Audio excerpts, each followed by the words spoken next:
Hello and welcome to Pluribus Unum's Fireside Chats. Not as good as FDR's, but hey, it's something. So, first of all, I guess if you're a person who has just joined in after the most recent video, I just want to say, I guess I'll just show this channel trailer if you haven't seen it, if you haven't checked this channel trailer already, just so you get a clear understanding, so everybody's on the same page. Every other Thursday, so the video that came out on Thursday, you have to wait until the Thursday after next for the next video to come out. But we'll get to that in a bit. And every week is when we get, this podcast.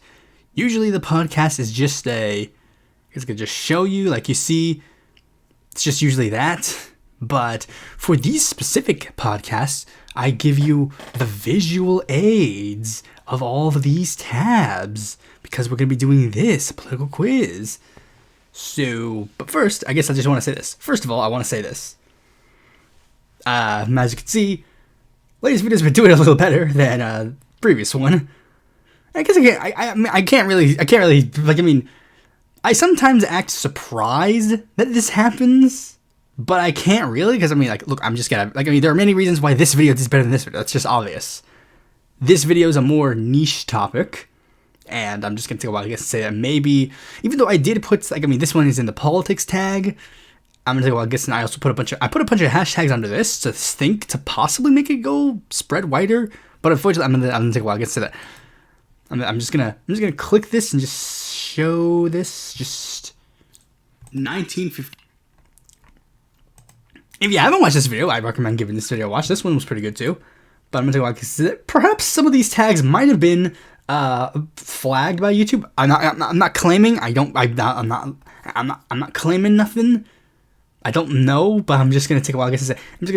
Maybe possibly tags like Black Liberation and Move Organization might have gotten flagged. They could have, maybe.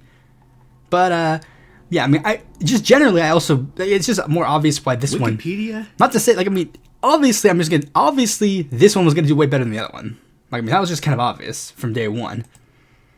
Not to give too much away, but, again, there's some hashtags, and these hashtags are a bit more, I guess, palatable to YouTube. But also just generally, I guess I'll say this one was also put in a different category. That last one was put in the politics category. This one was not put in the politics category. But again, just thanks for all the views. Hopefully some of you stick around for more videos because there are a lot more videos coming. And maybe some of you stick around for some of these old, this was not mine. This was not mine either. This was not mine, definitely not mine. But hopefully you guys stick around for more of my content. But anyways, with that out of the way, let's get right into the news.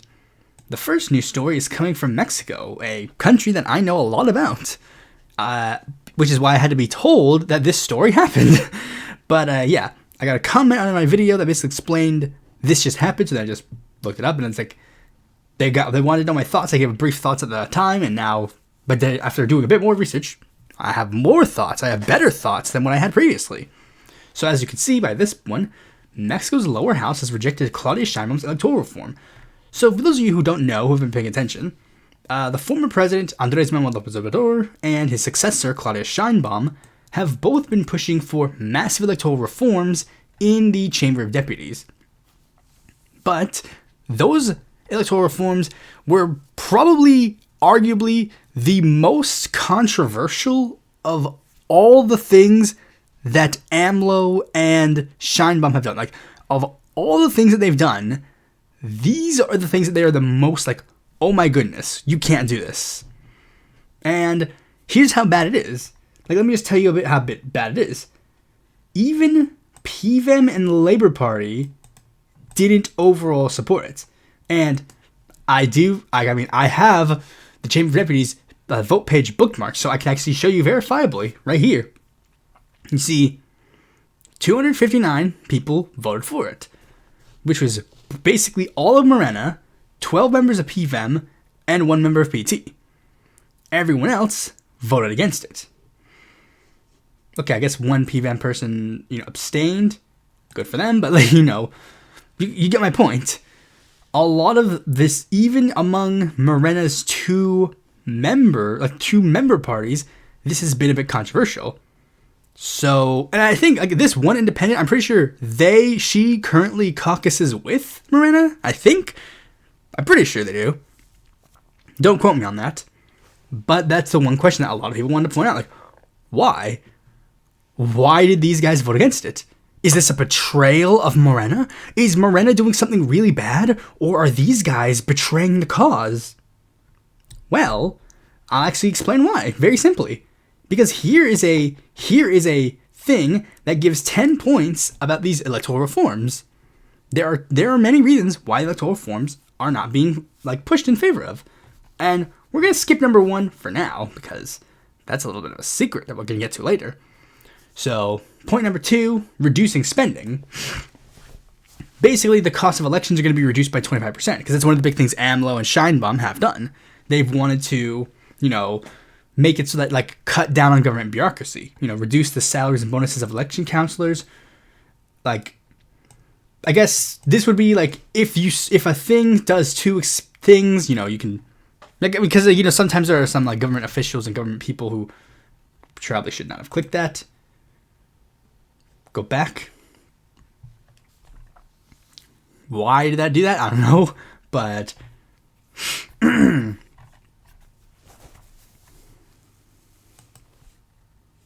I gotta wait a million years for it to translate.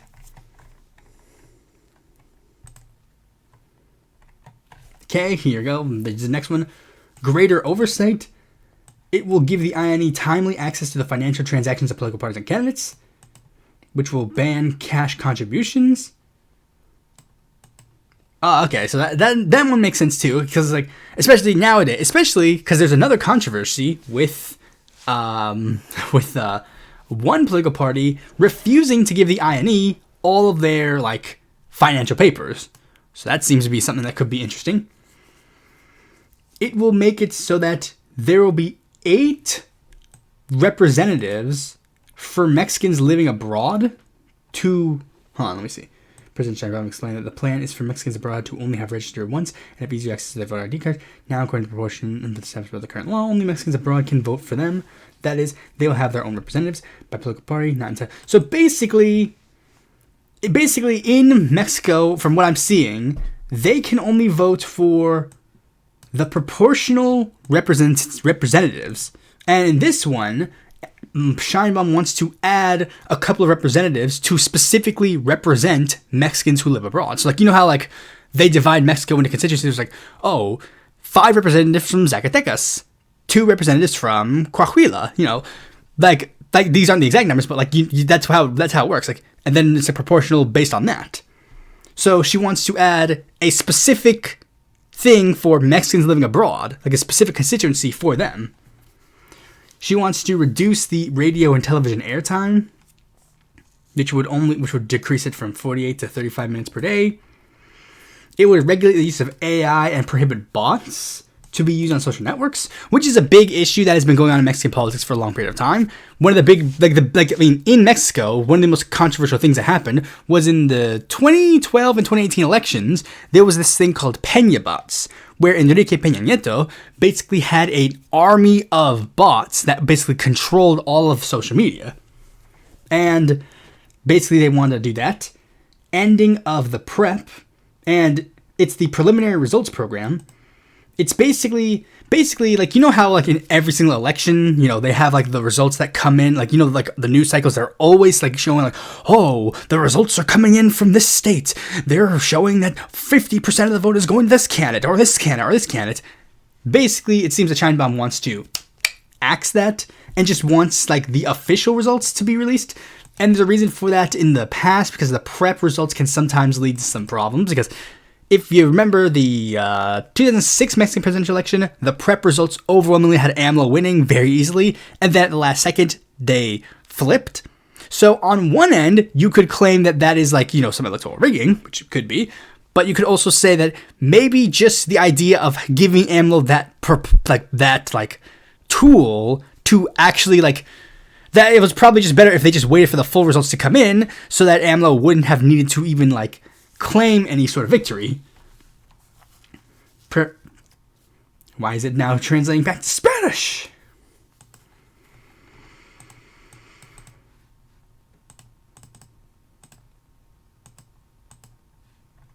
Okay, if approved, the use of technology like participatory democracy, such as electronic voting, will be permitted for participatory democracy exercises. Our plans to extend its mechanisms to. So I'm guessing that. Oh yeah, okay. So I don't know Spanish, but like referendum, plebiscite. Like she wants to make it so that Mexicans can vote online for referendums and plebiscites, and. This one, I remember this one. It's just a very simple reiterating of the plan of no nepotism, no re-election. Because in Mexico, they already have these rules. Like you can't, like a son can't run for the office of like his dad's office. And re-election in Mexico, like officially, you can't, like, I mean, okay, actually, I think they kind of changed that. I mean, it's like in Mexico nowadays, you can run, like, I mean, except for the president. The president can't run for any re-election. But representatives for a long period of time in Mexico were only allowed one term in the office. But now they've changed that slightly so that now you are allowed one re-election bid, just one. You can't run after that. You can choose to run immediately afterwards, or you can choose to run 10 years later. But there was also obvious workarounds. Technically you could run for the first past the post seat, but then you could also run for the proportional seat. Like later. Those are two technically different seats. And speaking of, that's the one thing that has led to controversy. The number one rule on the agenda. The changing of how the Congress is structured. You see, like currently in Mexico, there are 500 members of the seats. But here's how it works. Of the 500 seats, 300 are first past the post. And the other 200 are elected to proportional representation. And basically, they're going to restructure that. That was basically the plan. See, because if I remember correctly, AMLO wanted to just flat out get rid of all the proportional representation seats. And after looking over the people in the Congress, that would absolutely wipe the floor out of the fucking political opposition. But in this current one, they're changing it. I guess Sheinbaum came to a compromise where now, of the 200 people who would be in the seats, of the 200 seats that are remaining, 97 of the seats will be for candidates who did not win the election, but obtained the best results in their party, and 95 more will be voted directly by constituency and political party, choosing one man and one woman. So basically, it's just a way to restructure it different. It's just a weird way to restructure it. And 8 of them are going to be for the, Mexicans voting abroad. They're going to be allocated for the representatives of the people who will be voting abroad. And it would restructure that in the Senate as well. 64 would be for the relative majority and 32 by the first minority.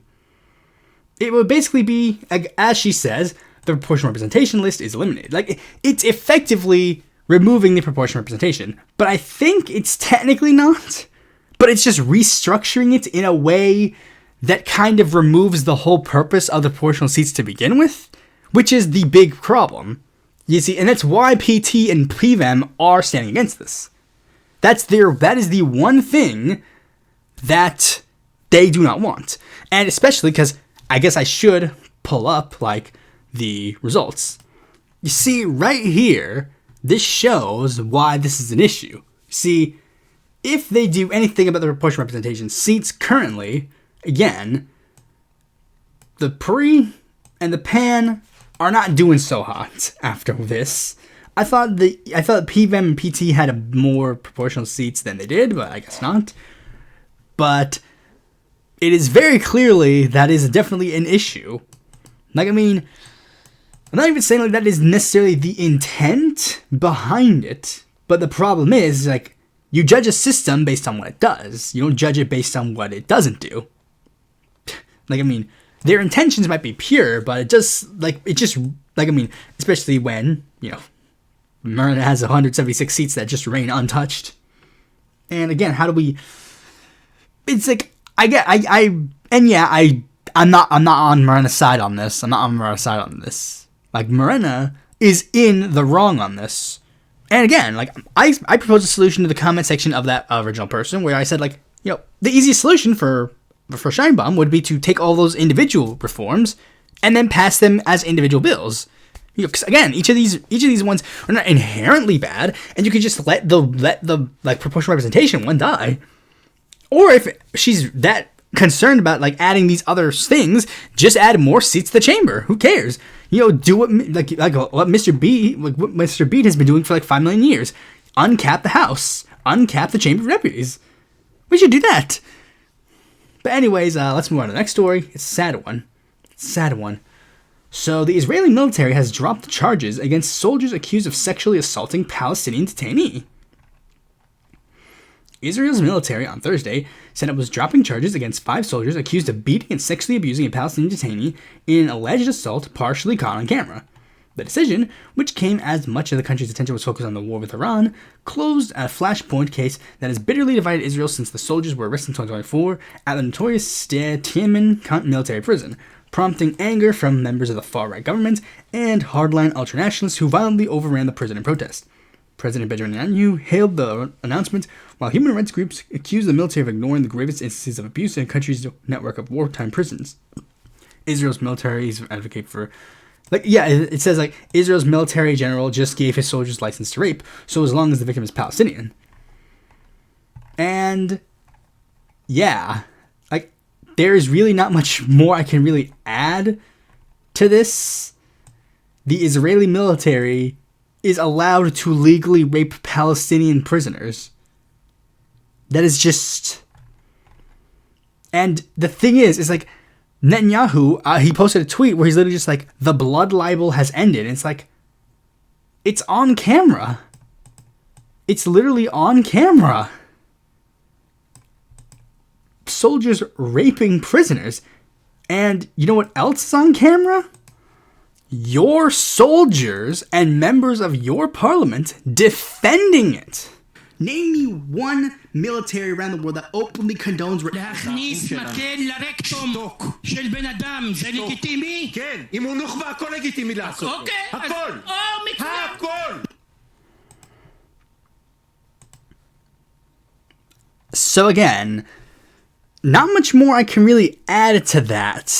It's just really fucked up that it's just... Wow. And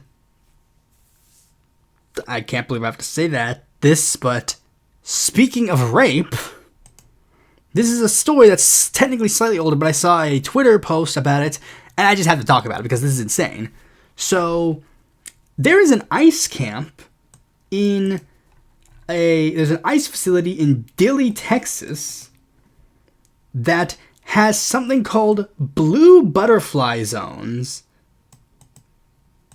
where young girls... So young girls are, for some reason, allegedly, being taken away from their families in this ICE detention center, and nobody can get in contact with them.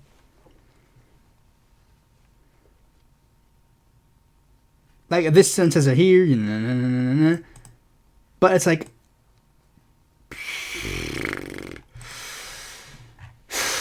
Like, some people should say, like, oh, well, there's no technical... But it's like, guys, ICE has no reason... We have no reason to trust ICE at this point. There's no reason to trust them at all. And this is the video that I want to show that just kind of... This is, again, very fucked up. If true, I guess I gotta say, allegedly, if true. But listen to this. ICE agents are separating underage girls from their families and placing them into restricted detention areas that reportedly cannot be freely accessed by family members, attorneys, any outside observers, and these areas are allegedly called the Blue Butterfly Units. At the South Texas Family Residential Center in Dilley, Texas, one of the largest immigration detention facilities in the United States, housing areas are given very child-friendly names like Yellow Frog, Green Turtle, and Brown Bear. But one unit in particular has been standing out to a lot of people, and that is the Blue Butterfly Unit. And the symbolism behind that name is very deeply disturbing if you are at all familiar with the Epstein case currently playing out in the United States. The blue butterfly is not just a decoration. It is the official symbol of Speak Out, Act, Reclaim, SOAR, an organization that was founded by Virginia Giuffre. And Virginia Giuffre was one of the most well-known survivors of convicted sex trafficker Jeffrey Epstein. She accused Epstein and his powerful associates of sexually abusing and trafficking her when she was a teenager. And for decades, she fought publicly, not just for herself, but for other survivors. And she created SOAR to give victims resources and support, and a voice. And she chose the blue butterfly as its symbol because it represents transformation, the process of becoming free, the process of surviving abuse, and like reclaiming your own life. And after her death in April of 2025, her family wore blue butterfly pins in her memory. To survivors, the blue butterfly means survival, like it means freedom and escape from abuse. So why is that exact symbol now reportedly being used to label restricted detention housing for underaged girls held in federal custody by U.S. Immigration and Customs Enforcement? And this week, international human rights observers and officials at the United Nations began using extremely strong language to describe U.S. immigration detention conditions, warning about the lack of transparency and the oversight and the treatment of the detainees here. And I think that's important because throughout history, there is a very clear and documented pattern when governments detain populations, especially women and children, and they separate them first, because separation removes witnesses, it removes protection, it can remove accountability, and history has shown that when vulnerable people are isolated in detention systems, whether it's prisons or camps or government custody, they have faced horrific abuses, including aggravated sexual abuse, forced medical procedures like exploitation, and deaths that families never fully get the answers for. That's not speculation, that is documented history across multiple countries, across multiple decades, which raises, I think, very serious and very urgent questions now. Why are teenage girls being separated from their families inside ICE detention facilities? Why are they reportedly restricted areas that others cannot freely access? And again, like, this is one thing that's like some people are trying to say, like, you know, there's technically no official anything about these things. But guys, ICE literally has murdered multiple people in detention centers, like, openly. There have been like 9 or so people who have died in ICE detention centers. One of them literally being found with his arms and legs tied behind his back and being claimed that it was a suicide. Methinks that ICE isn't truthful. Like, I do not believe a single fucking word an ICE agent will ever say in his life. Not ever. Nothing. Nothing at all. And, hey, ICE agents, here's a very simple solution. You want to prove that you guys aren't, like, taking away teenage girls and fucking raping them? You want to prove it? Let these fucking Congress members into the ICE agencies to see what's going on. You want to prove it? There's your way to prove it. You can prove it right then and there. But you're not going to do that. Because even if that's not what you're hiding something. You know you're hiding something. Those 8 people didn't magically die for fun. What happened in there? So yeah, fuck ICE, fuck ICE, fuck ICE. And let's move on to the next story. These two things are related, but it's like an ever-changing like development, and it's basically the Save America Act. The bill that basically, you know, Donald Trump... Like, this is the funniest thing that I want to just point out, because this is kind of funny. I'm just going to pause again to like get the thing that I need to show this. So, as you can see here, the Texas Republican runoff is going to be between John Cornyn and Ken Paxton. Ken Paxton's the MAGA guy. John Cornyn is the not MAGA guy, but pretending to be a MAGA guy. And, as you can see, Ken Paxton is probably seen as the winner of this race. And a lot of people are very scared, because he is also perceived to be possibly, let me see. He's possibly also perceived to be a big loser, John Cornyn is just the advantage of incumbency, which gives him the slight edge.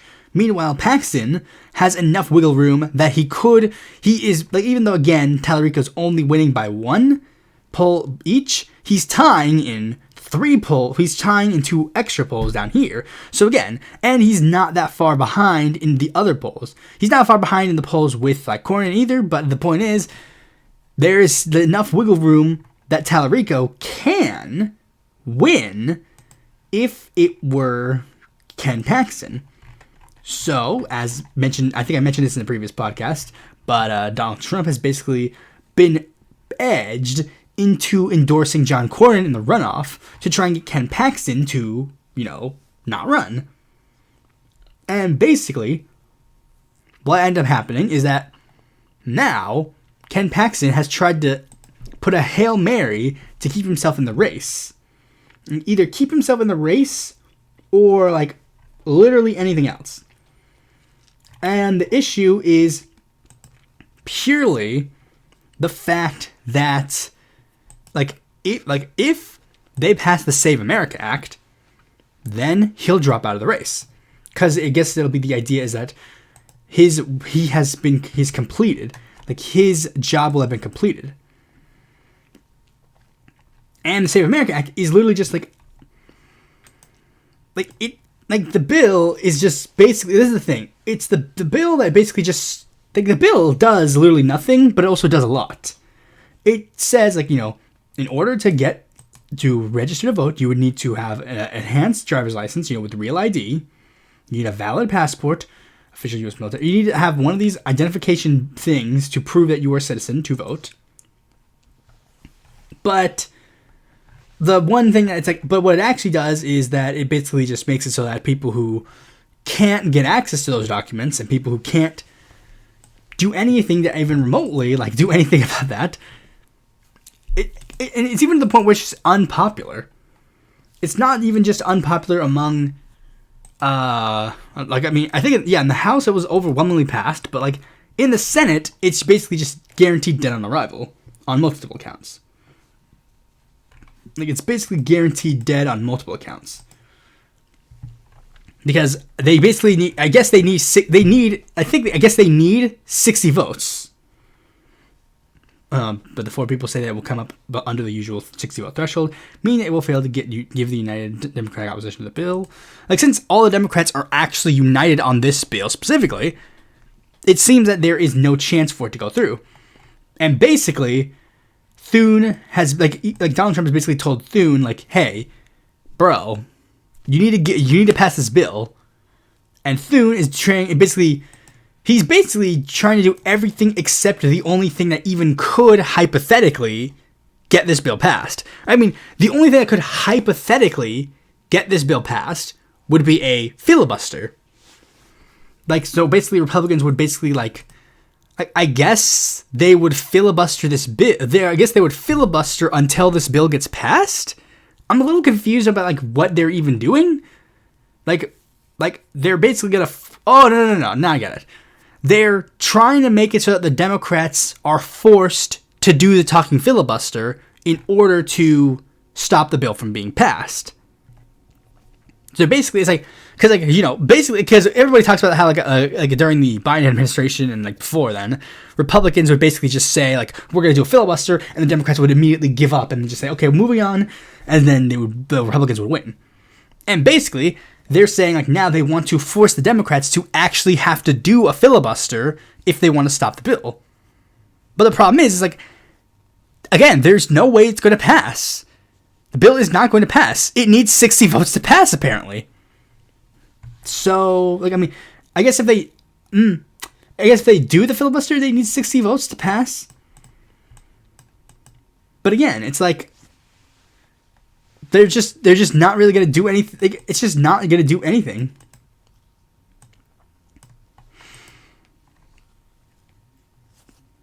It's really just look, they need all of the votes. They need 60 votes to win this. And Thune's just it's just not happening.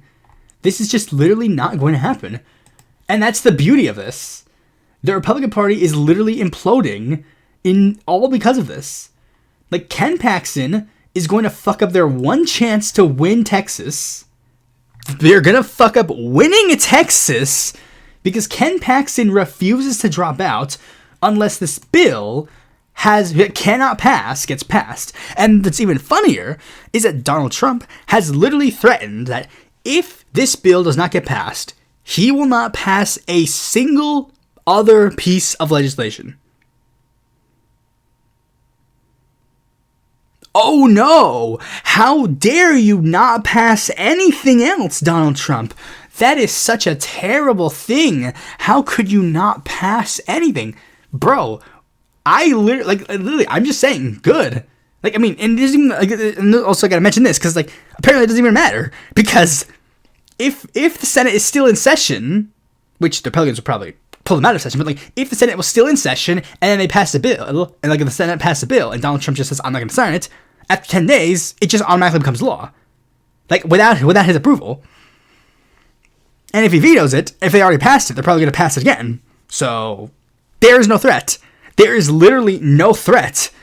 And again, it's like, Donald Trump's like, I'm not going to pass any more bills. It's like, all your bills suck. Good. I don't want you to pass any more bills. I mean, I've been of the belief system that the Democrats needed to obstruct everything Donald Trump wanted.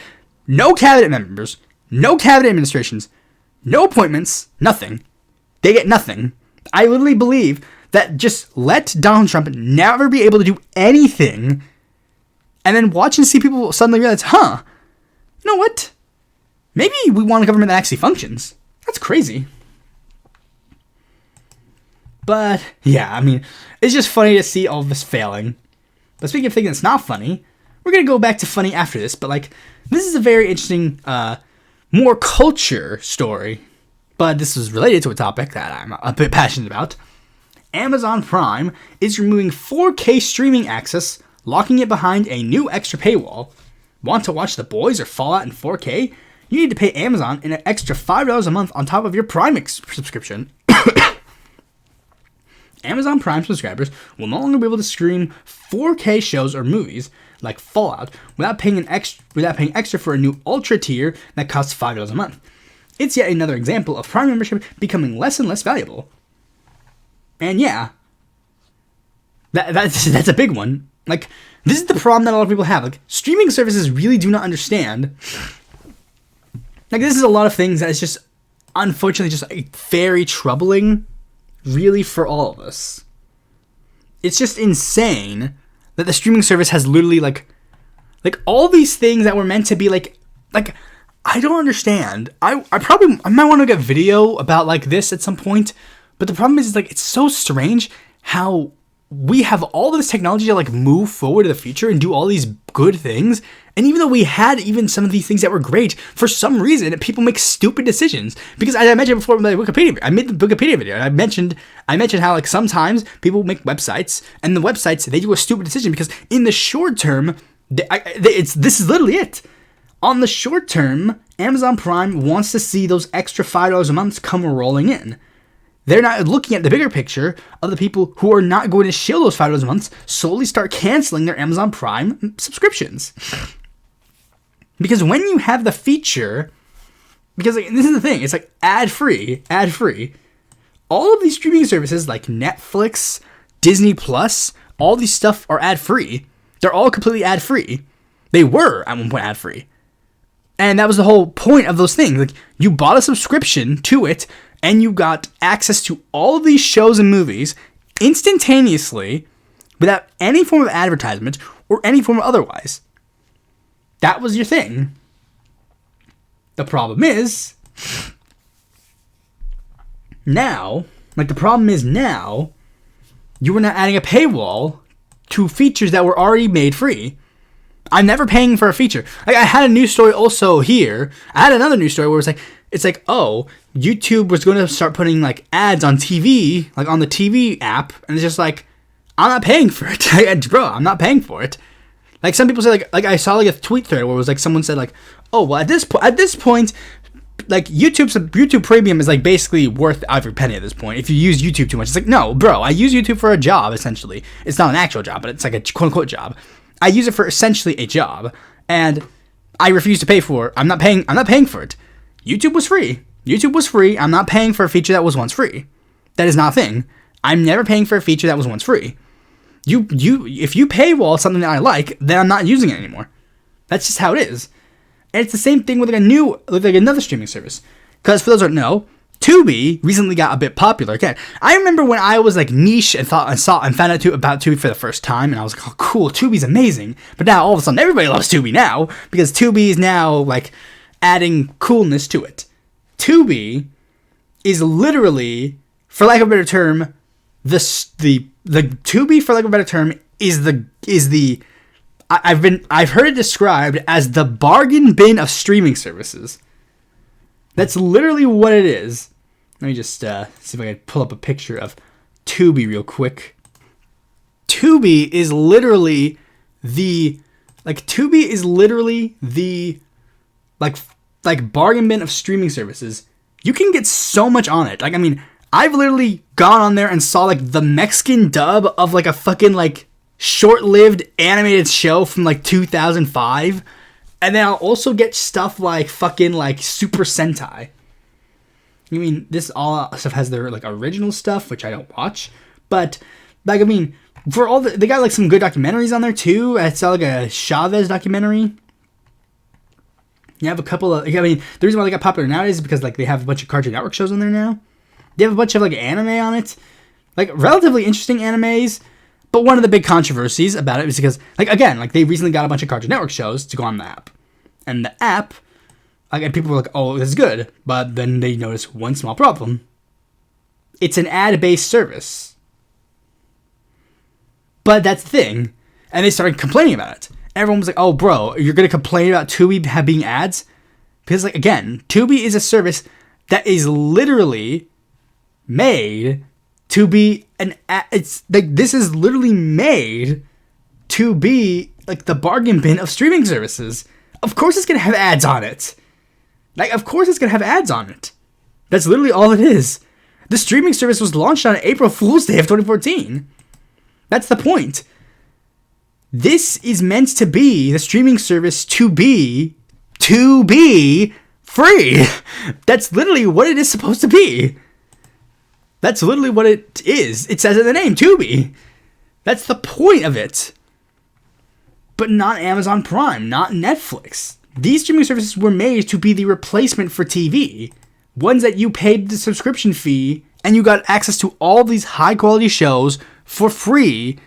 But I said not for free. I literally just said you pay for subscription service. But you get my point. That was the point. And at this point, like, this is leading to the rising discourse about, you know, the thing, I don't know if I can legally say it, but the thing who made the Wellerman come, that thing, yo ho ho and a bottle of rum. Like, that discourse started popping up again, especially with the rise of media preservation, and it's like, yeah, I know, I made a video, you all know my stance on it by this point. I didn't say it, because, you know, reasons, but you should probably guess. And just to add a little funny other copyright intellectual property, like, kind of tidbit, I just wanted to, like, do a little of this, just because I just wanted to show this, because this is a thing that popped in my feed, and it's pretty funny, because like, this is going to be a bit of a, this is, like, related to a video that I'm going to be making later in the year. I just got you guys to watch this.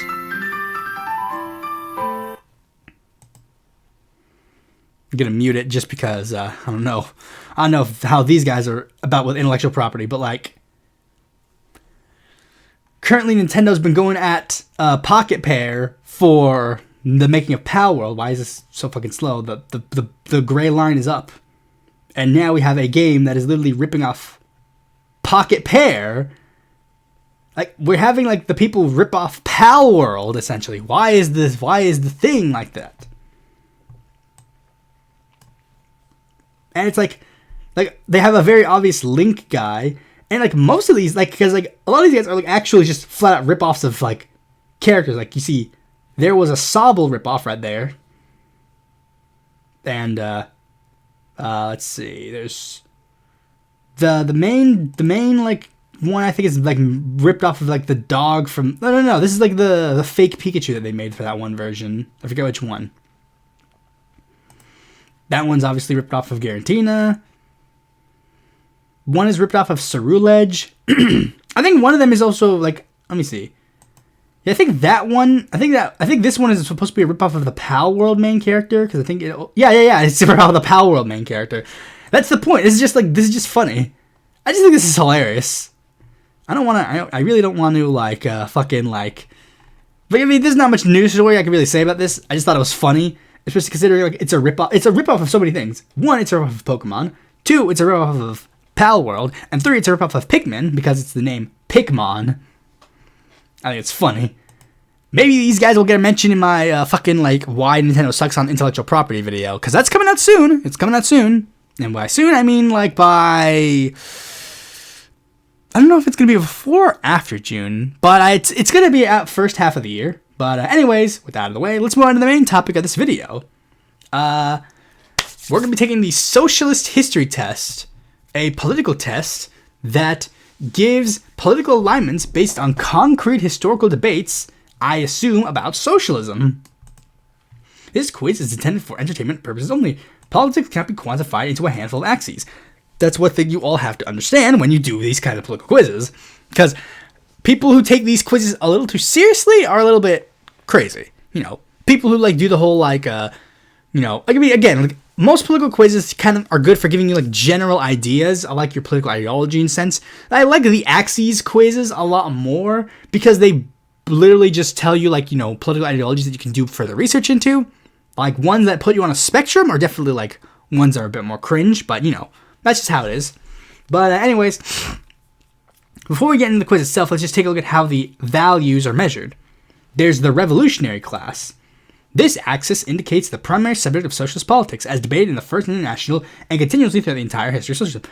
Proletarian types, e.g. Marxists, international unionists, believe that the revolution must be led by the industrial proletarian. Populist types believe that socialism should be led by the oppressed peoples in general, which historically often include the peasantry and the traditional communities. Different values also reflect different levels of rigor in how they define proletarian. Orthodox Marxists, this is a dialectical category of self-consciously people who produce from class struggle with the bourgeoisie, whereas most others see it as a socio-economic grouping. Relationship to the state, this axis indicates the role of the state in socialistic policies, featuring debates starting in the First International, brought through conflicts in the Russia and Spanish civil wars. State-based types, e.g. Lassalleans and progressivists, try to become the state, seeing state power as a way to defend the interests of the working class. State-hostile types, e.g. anarchists and Marxists, see state and capitalism as deeply bound and assert that one cannot be overcome without also abolishing the other. Different values describe the accepted limits of power, and as well as desired immediacy, which the state can be abolished. The scope of activity. This axis indicates the range of issues that should concern workers. Economist types, e.g. trade unionists, believe that the workers should primarily be concerned with winning higher wages or at most labor reform using economic tactics such as strikes. More comprehensive socialists are concerned with political or even cultural issues, attempting to change society as a whole. Different values reflect beliefs on how one should focus on society and how one becomes economic based in terms of the overall support of society. These debates began in the First International and continuously reemerged, e.g. syndicalist factionalism. Style of organization. This axis indicates the preferred structure of the role of workers' organizations. Party base, Lassalleans, Marxists, believe that the party plays a fundamental role in the revolutionary organization. As the primary mediator of the concrete experience and abstracted class consciousness, on the extreme end, the Trotskyists, they believe that the party should parallel and eventually succeed the state after the revolution. On the other hand, direct action, anarchists, believe that the structured parties inherently reproduce hierarchical authority and will always undermine workers' liberation. Moderates, e.g. syndicalists, have tried to form large unions. This is primarily behind the red-black split of the First International. National strategy. This axis indicates the relationship between workers' organizations to existing nation-states. International types believe that the proletarian is an international class and that the revolution must be international to succeed. They tend to see the International as an organizational party rather than mere alliance. On the other hand, socialists, they favor national organization, believe that the worker of different nations face very different challenges and must be organized on a national basis, while still communicating and supporting each other internationally. These debates emerge over the authority of the First International, should have otherwise... Stages on energy period. Okay. Lessons of October. This axis indicates one stance on the Bolsheviks in October Revolution. The most pro-October socialists are the Leninists, who believe the workers had to seize power after the February Revolution under the leadership of the Bolshevik Party and their allies. Anti-October types, however, cover a range of tendencies. Some subscribe to the two-stage theory of revolution, believing that Russia was still mostly petty bourgeois, or pre-bourgeois, and the proletarian revolution was premature, while most reformist types are opposed to revolutionary takeover altogether. In the middle of those who support the October Revolution, but believe that Bolsheviks betrayed their members of their coalition. This was the first post-revolutionary direction. This axis indicates that the desired direction of the policies during and after the Russian Civil War. Those who wanted to advance the revolution, left communists, tended to support greater democratization, collectivization, military expansion, while discouraging collaboration with moderate leftists and capitalist powers. Alternatively, those who wanted to retreat supported market reforms and détente with the rest of the world. Lenin's own policies lay roughly in the middle, maintaining power while using the new economic policy to deal with the reality of the failed revolutions across Europe. Revolutionary heirs. This is what is basically just, this is what I don't have to read this much. It's basically just, do you like Stalin or Trotsky more, or would you be more in the middle? Soviet bloc, I guess this one doesn't need to be that explained that much. Are you pro-Soviet or anti-Soviet? Left unity, again, that one doesn't need to be whatever, broad front, DSA types, broad coalition. Sectarianism, people who believe that, that kind of stuff is bad.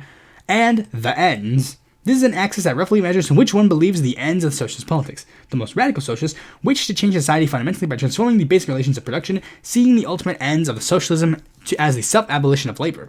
In the middle are the socialists who see the problem of capitalism as exploitation and socioeconomic middle, and aim to abolish the capitalist class via the redistribution of wealth. The most moderate types are progressivists, who wish to guarantee justice and welfare within capitalism. Just to be a quick glance, I'm going to take a wild guess and just take my guesses on what positions I'm going to take here.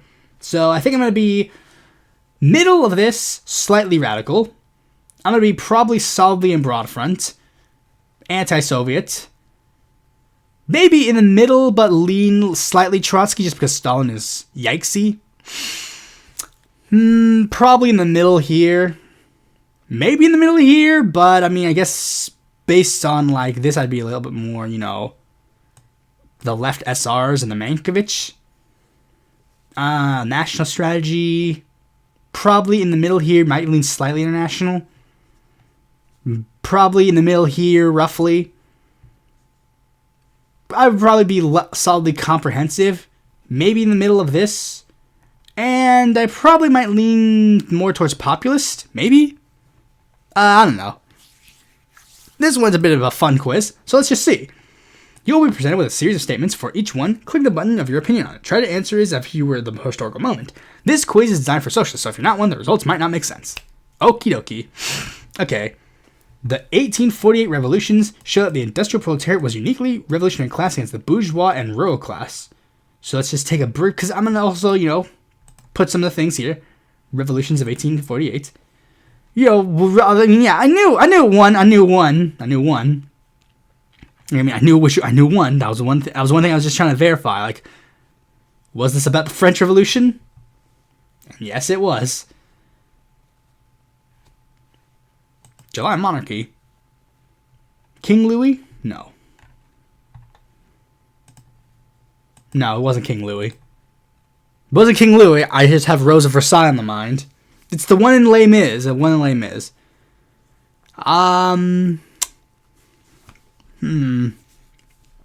don't know much about the revolutions of these ones, so I guess I have to put neutral. The First International was mistaken in its resolution that the working class must be involved in politics in addition to direct economic action, e.g. strikes. No, I would say that's a bad idea. Workers need to be involved in the day-to-day politics, but also need to be involved in, direct action. The party's socialist and anarchist factions of the First International should have reconciled their differences and stayed united. Probably, yeah. The Paris Commune showed that the working class needs a disciplined political organization for its revolution to succeed. Yeah, I think, if I remember correctly, because, most of this comes from just Les Mis, but I know that the Paris Commune kind of, it just kind of came and went because it was just kind of, a spur-of-the-moment thing, I think. It wasn't, a fully 100%, planned-out thing, so, I guess, reluctantly? The Workers' Party should have followed Ferdinand Lassalle's approach of using the states to guarantee suffrage and labor protections. I mean, I guess I'll just do a quick double check about, like, if they have, like, a specific thing about his specific policy about this.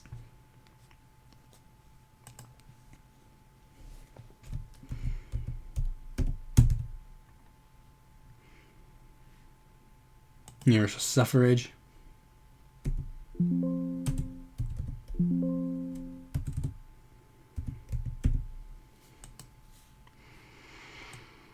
Disillusion with liberal progressives, refusal to grant them full membership in the NATO, or support of universal suffrage to lead the new workers' movement.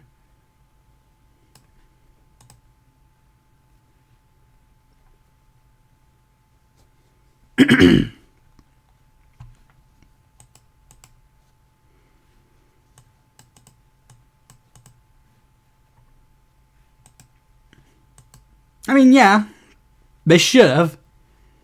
I like universal suffrage. That's a good thing. The constituents of the First International should firstly be focused on emancipation within their respective nation states, which will in turn lead to international emancipation.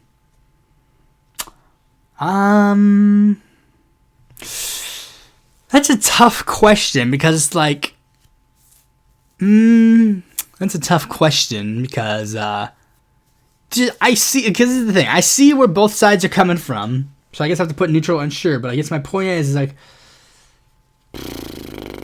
okay, maybe, like, slightly, you gotta, like, I guess, show your policies work, I guess. Socialists must demand, as in the Gotha program, that the proceeds of labor belong undiminished with equal rights to all members of society. Yeah. Socialists must demand, as in the Gotha program, that the state provide universal and equal education. Yes. The possibilists were correct in their approach of focusing on winning reforms that are possible in the short term while remaining prepared for revolution. Let me just take a while. I'm just going to put this in Google just so I know, like, this specific faction.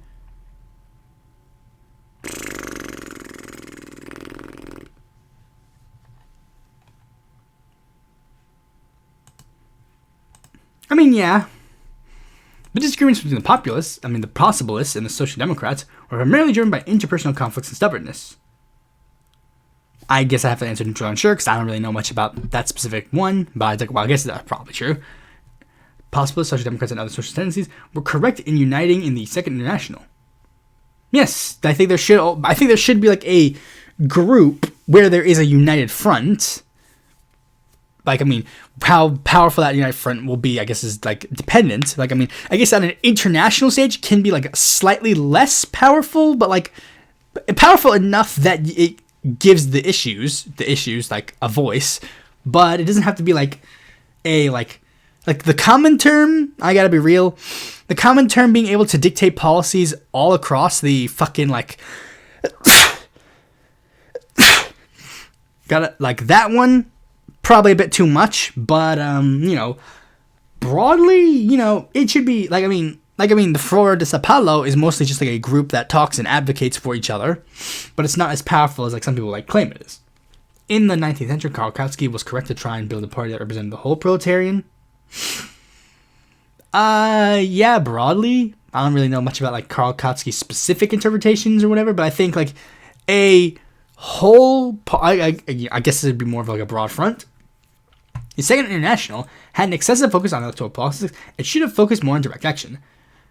Again, I don't really know much about the internal struggles of this specific international, so I'll tentatively disagree, just because I don't know how much direct action they focused on. But I do not believe that electoralism should always be thrown out. That is not a good idea. Always vote in your elections. Always advocate for the best candidates in your elections, even if they're not the best. But also focus on direct action. The workers of the Second International face different difficulties in their respective countries and should have had the autonomy to determine their own strategies. Broadly, kind of, like, a little bit. Like, I mean, there should be, like, some, like, united ideas that unite them all together, but, again, like, there is some slight differences in each country's struggles. It's, like, at least enough that there is, like, noticeable differences.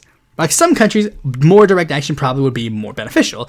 Some countries, it probably can be focused purely on electoralism. Not purely, but, like, it's like a difference. Like some countries, it's like 60-40 electoralism. Some countries, it's like 50-50 electoralism. Some countries, it's like 30-20 or whatever. You know.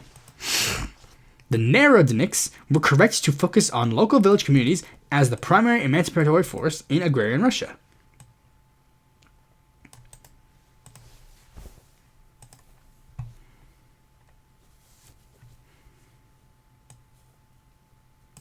Postmodern agrarian socialism that is often misunderstood as populism, the going of the people campaigns.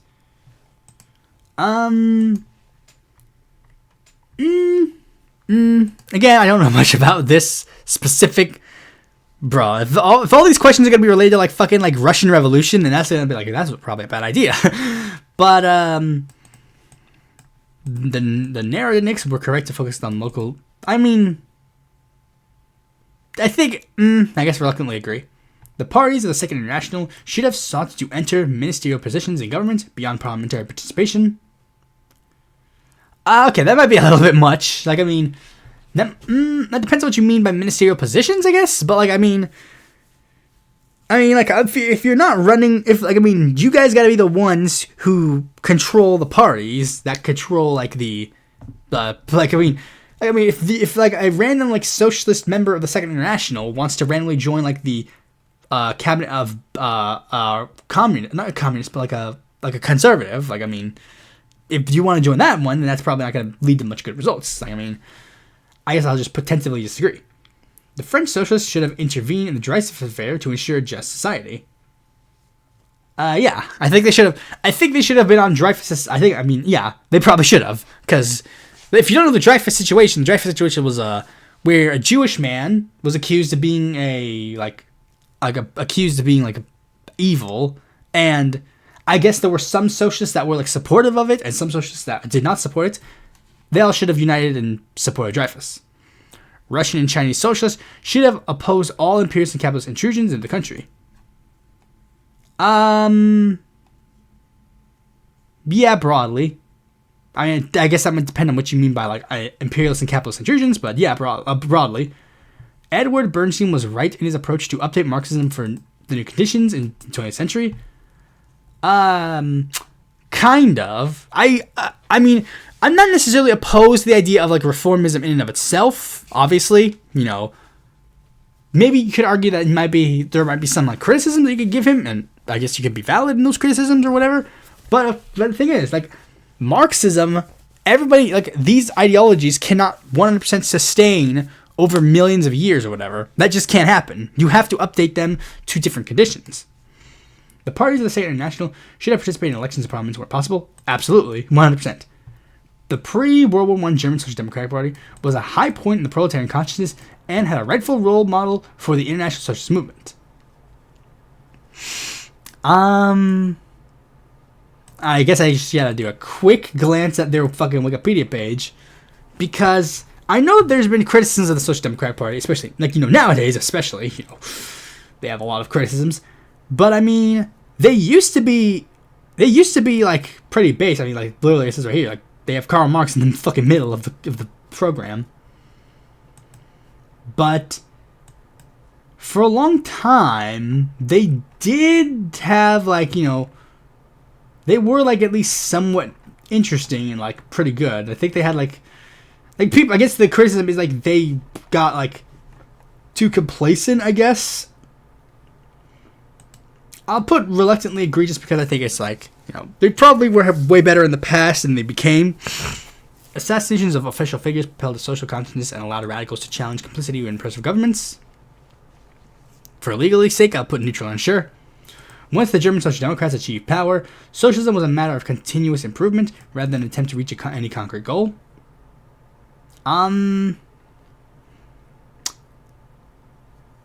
Yeah, I guess. The international worker, broadly, yeah. I mean, like, the truth is, we're never gonna get to the end goal. That's just a fact. I probably shouldn't say it's a fact, but for the most part, we none of us in our lifetime are going to see the society that we want. That's a fact. And rather than accept that fact and, like, you know, whatever, we work with what we can to do what we can. Like, I mean, to quote the Boondocks, Granddad, what is it? What do you do when you can't do nothing, but there's nothing you can do? You do what you can. The industrial workers of the world should have abstained from working with any political parties? No. Terrible idea. It was necessary for Lenin to split the Russian Social Democratic Party to ensure the later success of the Russian Revolution. Neutral and sure, I don't know much about that. Pre-World War I Germany had a relatively advanced social reforms, which needed to be defended from the reactionary Russian Empire. I mean, if the Social Democrats were in charge, I guess that would be slightly true. At its root, the Second International failed to prevent World War I due to the refined consciousness among their members.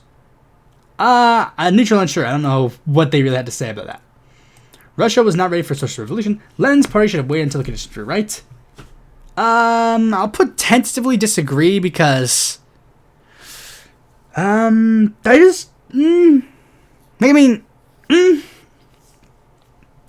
for quote unquote the right time might not necessarily be the right time. The conditions were clearly there for it to happen, so I'm just gonna say it probably, if the conditions were there for it to happen, then clearly the conditions were right. Lenin's party was authoritarian and fundamentally at odds with the goals of socialist organization. I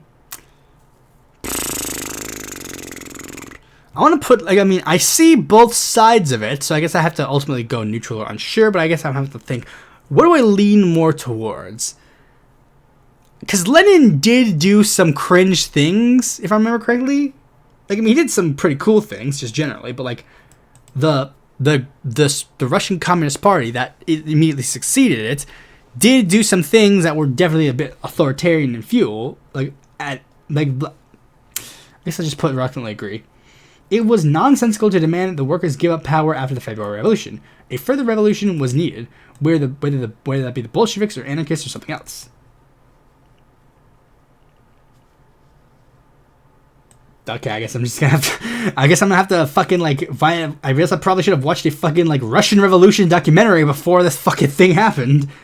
Before I fucking decided to take this fucking quiz.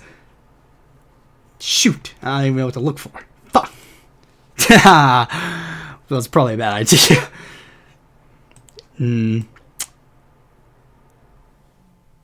Neutral unsure. I guess I'll just go with neutral unsure. Rosa Luxemburg opposed the Bolsheviks' authoritarianism and advocated for a more bottom-up approach to the revolution. She did give criticisms to them, so I guess that is true. The Brest-Litovsk Treaty conceded too much to German imperialism and should have been avoided. Okay, what did this treaty say? Russians withdrew from World War I. The treaty, which followed months of negotiations in the Eastern Front, signed by the Brest-Litovsk.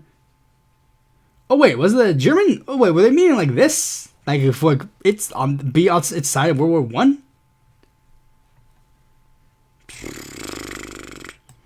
Russia lost control of Ukraine, Poland, Belarus. Jewish controversy for giving a unifying cause of the white movement and opening a rift between the Bolsheviks and the less socialist revolutions. Who representatives of Jews from the Council of Commissions?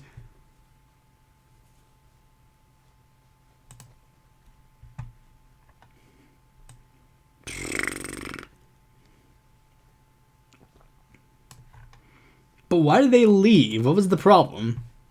Is just the problem just the territorial giving up?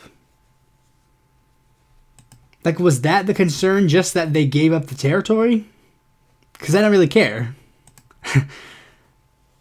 I guess the criticism is that they gave the territory to the Germans?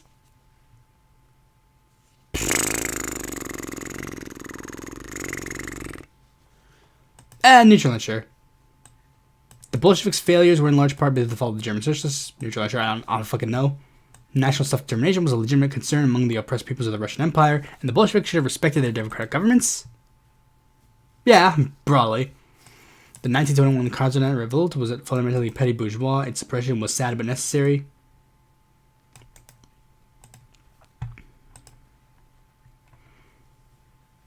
Insurrection, but citizens against the Electoral government, the Russian point of contact,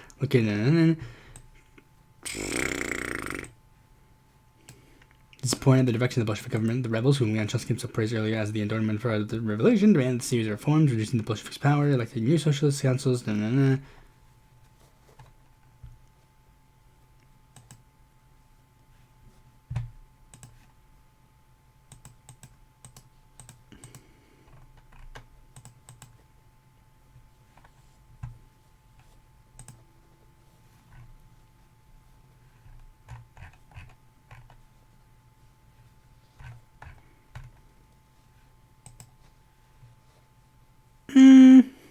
No. I'm just gonna put no. The Russian peasantry should rise up against the harsh requisitions and collectivization imposed by the Bolsheviks.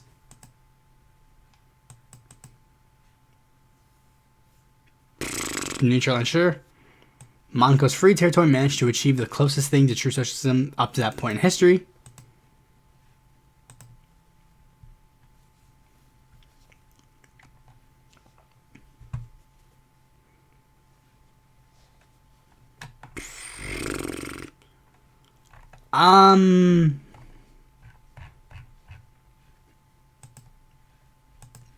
Neutral and sure. This is going to be a terrible quiz now. After the Civil War, the Soviets should not have normalized relationships with capitalist countries and should have instead aggressively spread the revolution instead. No, not necessarily, because just generally, like forcing a revolution is kind of a problem. Like, you know, them forcing the revolution, like, I mean, that just sounds like, it kind of sounds like imperialism to me, so, you know, disagree. In developed countries, bourgeois trade unions are too conservative and cannot be worked with in the struggle for socialism. No, they could still be, like, a labor union in of itself is still radical enough. It is meant to be radical enough for, like, there to be, yeah. Under ideal conditions, the Bolsheviks would have introduced multi-party socialist democracy after the Revolution. Yes. Avant-garde art, such as constructivism, was a petty bourgeois distraction that had no place in the Soviet Union. What's constructivism?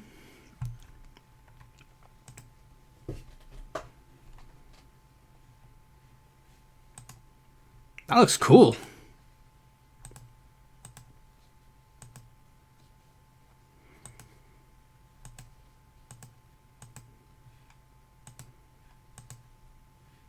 Fundamentally disagree. That fucking rocks.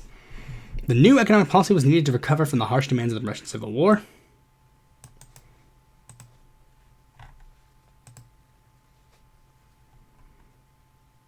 I mean, yeah, I guess slightly. I mean, it just makes sense. There needed to be some form of economic policy to bounce back after the revolution. Key to the Bolshevik success was their broad alliance with the peasant class, which should be replicated in other countries. Yes. The new economic policy was a temporary compromise with the specific conditions of Russia and may have not been necessary in more advanced countries. Neutral and sure, I don't really know the full ins and outs on that. Stalin's rise to power was a direct consequence of the authoritarianism of the Bolshevik Revolution, even if it had good intentions. Kind of, yeah. Trotsky was no better than Stalin, and he only criticized the Soviet Union after he was removed from power. I'm in between this and this, because I don't know the full ins and outs of what Trotsky really stood for. He really only became prominent because, you know, he was not in power no more. So I guess I'll put neutral on sure. Stalin's policies were necessary to industrialize the Soviet Union, defend against capitalist powers. Depends on what you mean by his policies. I'm just gonna put fundamentalists because fuck Stalin. The common terms third period was a mistake, and communists should have allied with the more moderate socialists defending against fascism. Oh, absolutely. Stalin had popular support from the working class and did not merely rely on repressive means to stay in power. Fundamentally disagree. Communist parties should have allied with liberal parties to defeat against fascism. Yes. In highly growing countries like China or India, there was no way for communists to achieve power without adopting a peasantry as the main revolutionary class. Yes. I mean, duh. That's the point of the fucking, like, I don't even understand what the fucking argument is.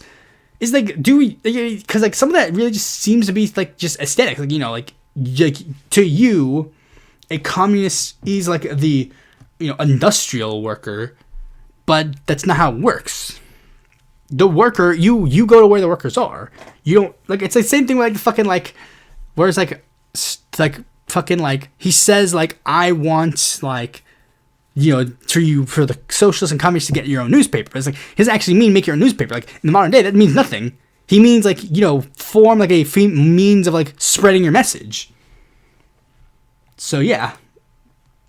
Stalin's rise to power was a consequence of political opportunism coming from the right wing of the Second International. Maybe? Maintaining the united front between the Chinese communists and the nationalists was needed to repel the Japanese imperialism. United Front, China.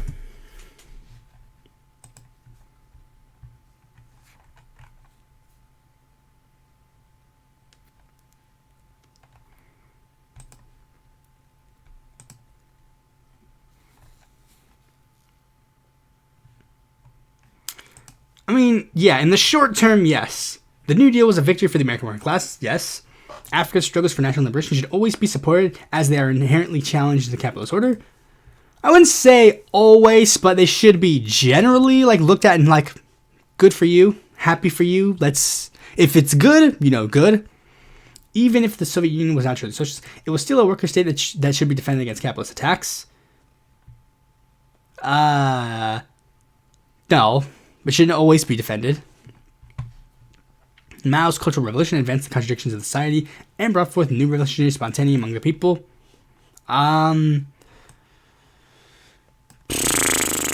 Neutral and sure, I still have to do a little bit more research into that, but yeah. To remain relevant in politics, the Pavlovites were correct in their decision to enter mainstream Soviet-aligned parties.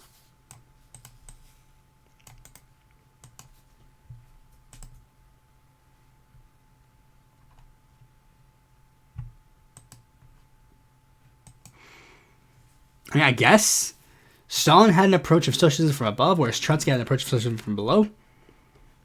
I mean, broadly, I guess. The American workers' movement reached its high point in the mid-20th century. Reached a high point, not its high point. But yeah, the Prague Spring was a legitimate response to the authoritarianism of the Soviet Union, should have been supported. That's the Hungarian Revolution, right? No, that's the Czechoslovakian Revolution.